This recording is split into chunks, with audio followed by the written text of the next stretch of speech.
In today's journey, we take a look at the updates that have been applied to the 6.5 Anvil foundry. Full disclosure, we did pay for our model, but we did get early access before the general public. Also, thanks to a happy little shipping mistake, we ended up with both versions in the studio at the same time. We have to send the old one back. It's not that big of a deal though, considering that they're basically identical in most respects. Same lids, same computer, same heating element. You'll even see the same ball valve assembly that most of their products use. And that's a good thing. By simplifying their product lines, it makes manufacturing cheaper. They do come with normal ball valve handles. We just were in a rush to film and forgot to put them on. They are identical though. However, let's move on to something that they don't tell you about that's different, and that is the power switch.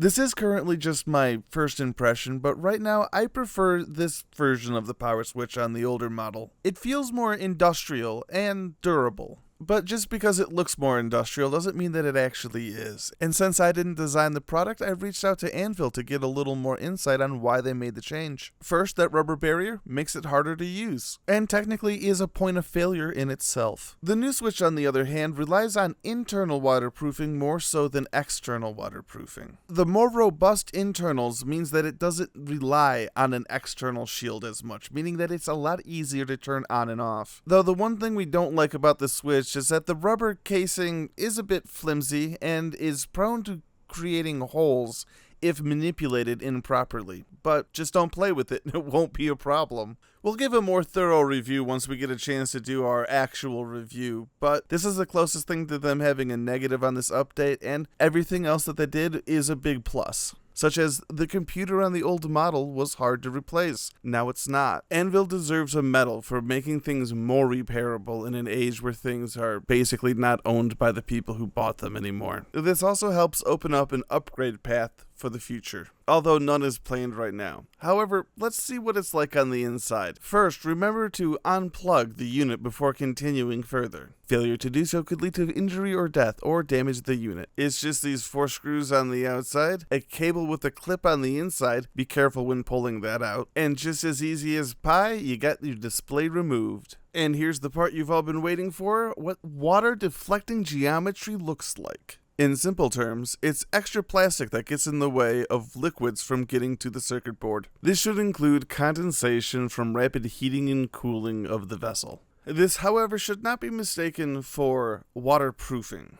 And due to the nature of this device, it's not really an option either, just to mitigate leakage. And it may seem like a nothing burger, but it does show a care for the craft.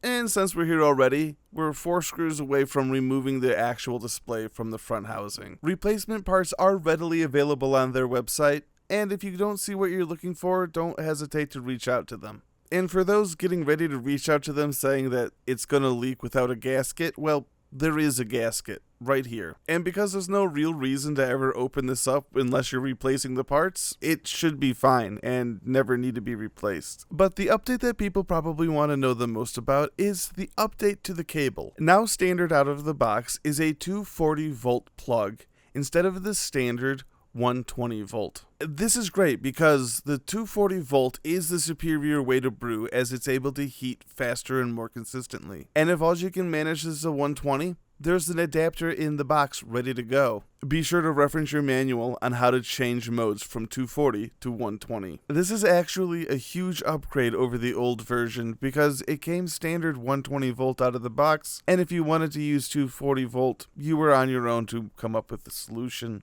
This was actually a huge selling point for us, because at home I have 240 volt that I can use, but sometimes I might want to brew at my friend's house or do a brewing demonstration on location somewhere, places that probably won't have 240 volt available. So this adapter makes my life a lot easier, at least when it comes to being able to change the voltage that my all-in-one brewing setup runs at, which first world problems. A final note, don't know if it's actually part of the update because I've seen it both ways on their website, on the older models and newer ones, but sometimes the wort chiller comes out at about 45-degree angle, and sometimes it comes back around. The back around is probably way better for electric kettles because it allows the hoses to go directly up and down, but having them come out at a 45-degree angle is better for propane and other fuel burners like that, so that your hoses are extending away from the heat source so they don't end up getting all toasty. Alright, so it's conclusion time. This update, pretty sweet, because it gave us a lot of new features without taking anything away from us. It didn't add a touchscreen that can break down on us, and it didn't add Bluetooth or some stupid app for your phone. And on the contrary, they made it easier to repair, they're supplying the parts, and it's just a much more streamlined experience for people who want to brew using 240 volt. We can't wait to give a more in-depth review on the product once we get a chance to get more in-depth with it.